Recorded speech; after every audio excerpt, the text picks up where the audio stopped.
Puhelinoppi Vantaajoen ja Helsingin seudun vesiensuojeluyhdistykseltä. Hanke vastaavana siellä. Pyöritään tuommoista jokitalkkarihanketta. Hankkeen päätavoitteet on Vantaajoen vesisalueen virkistyskäytön edesauttaminen, parantaminen, vaelluskalojen elinolosuhteiden edesauttaminen, parantaminen. Nyt me ollaan tässä Vantaajoen suurimman sivujoen Keravanjoen alueella ja tehdään tuommoista lohikalojen lisääntymisalueiden inventointia kautta huoltoa.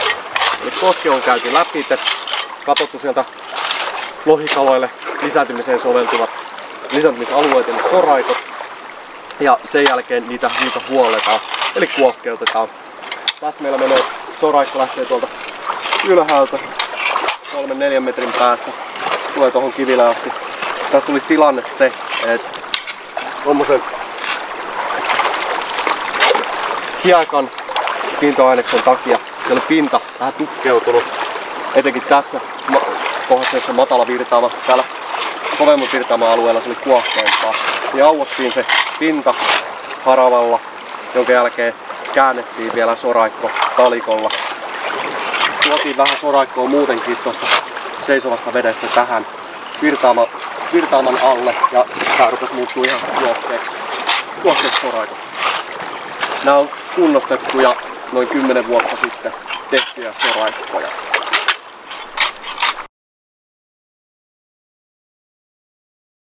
Joo, täällä on vähän tiiviin. Joo. Tää on noin 13, niin se kyllä. Vähän keskiarvo siitä.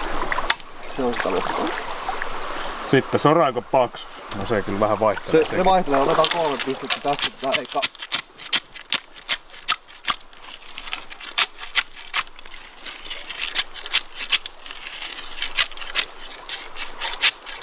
Patjalla on kyllä hyvin paksuutta.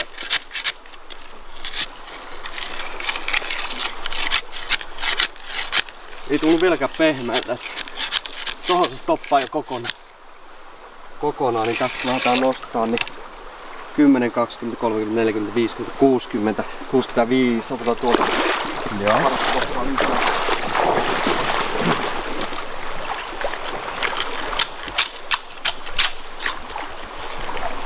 Tuossa rupeaa tulemaan pehmyt, niin otetaan vähän ylöspäin. Eli siellä on pehmyt pohja tuolla alla.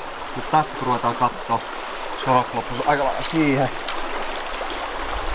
10, 20, 30, 40, 50, 60, 70 senttiä. Eli ollaan vielä siellä samoissa kulmissa. Tää on keskisyvyydellä kumminkin siellä aika lailla 50 tietämillä, kun tuolla matalenee sitten toi osa. Joo. Ja tossa on 50. Eli ison kalan kutupaikkaa. Joo, kyllä. Tässä on itse monenlaisen kalan kutupaikkaa. Tässä on monttuu, hyvä virtaus, katsotaan kohta muutamasta kohtaa tästä.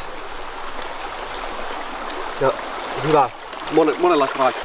Täällä on 19,6 ja tsekataan vielä sitten tuosta toisen kohtaa sisältä. 20,4. Puoli astetta viileämpää. Vai laskeeko se vielä? Täällä on pohjaveden purkautumisalueet. Täällä tulee rannoilta. Ja sitten jos se on pistemäinen purkautumiskohta, niin siinä on iso ero. Tai yleensä puhutaan ihan niinku 2-3 asteen ero. Selkeästi. Mut sit jos se tulee tuolta valuntana, eikä pistemäisesti, niin sit siinä on helposti se puolen asteen ero paikotelle. Näyttää täplällä meidän GPS-koordinaatit, pikkasen heittää. Tää vähän katsoo maaston muotoja, että tulee oikealle kohdalla. Piirrettiin tää ihan soraikkoalue tähän. Että minkä muotona, millaisessa virrassa. Mutta onko se pitkä häntä siellä perässä tai onko koko uoman leveydeltä? Onko karkea arvio, että kuinka monta kutupesää tällä alueella voisi mahtua? Riippuu kalan koosta tosi paljon.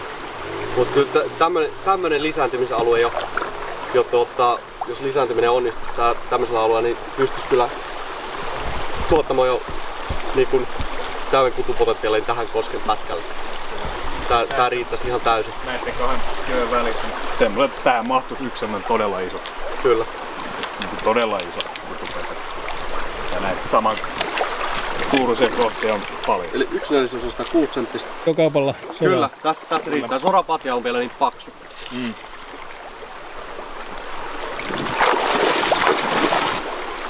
Ja 14,8.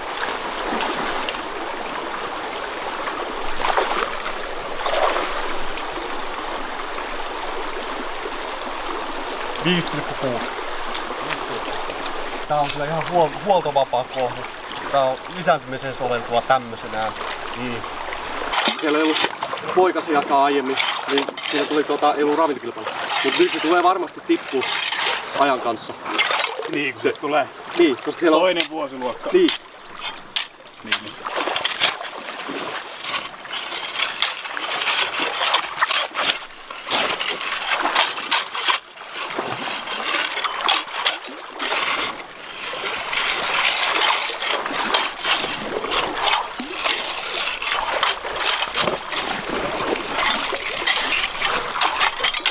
Eli tästä rupeaa näkyy, mitä se jääkala on käynyt. Talikolla saadaan, ekaksi kun hanjataan pinta puhtaan, sitten aletaan selvitä tosta. Talikolla me saadaan nostettua se kivimassa sieltä sen hiekan päälle. Siellä sisällä on varmasti, kun lähdetään kaivaa, niin siellä rupeaa tulemaan tätä hiekkaa vastaan. No jos tässä olisi isommat kalat kutemassa, niin se hiekka lähtisi ihan samalla lailla. Niin no, kyllä, nimenomaan. Eihän tässä radikaalisti isompaa aluetta puhdisteta kuin mitä pari emokalaa tekisi. Niin, se riippuu alueesta, kyllä. Mutta tääkin alue tulee tuolta tonne asti. No, tuossa olla, joskus tässä voi olla aika paljon emokalaa. Puolenkymmentä semmoista 70-80 senttistä Niin. natua siihen pyöriin, niin sitten rupeaa tapahtumaan.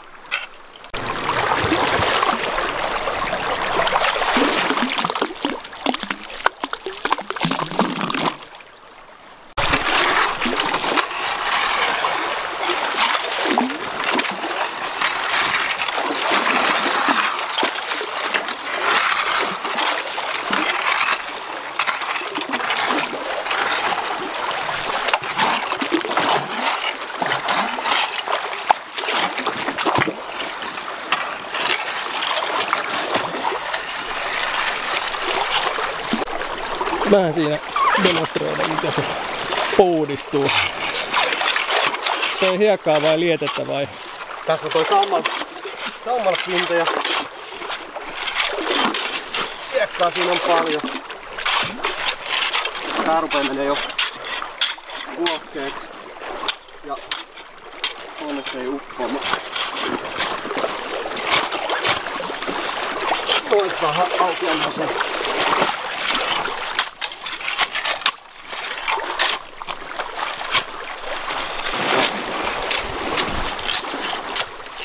Kyllä se kuohkeeta. Se huomaa sen jaloilla, kun se astuu tähän penkan laittaan, niin sitä meinaa valioa tonne. Kyllä.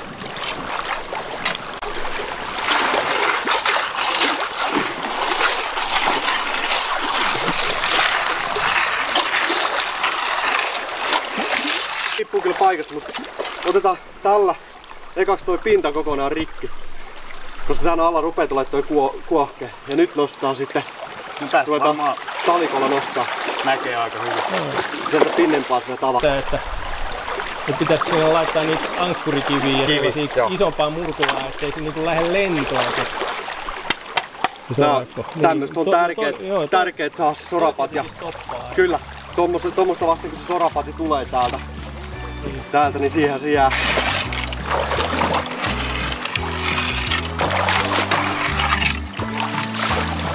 Aika kivan näköinen. Onko se nyt niinku valmis? Kyllä se on. Voisi tätä ehkä vähän kuoputtaa. Siinä on aika paljon hiekkaa siinä on. Se lähtee itse. Niin, se lähtee aina. Ja viimeistään sit kun se ensimmäinen kala tulee ja polkaisee siihen.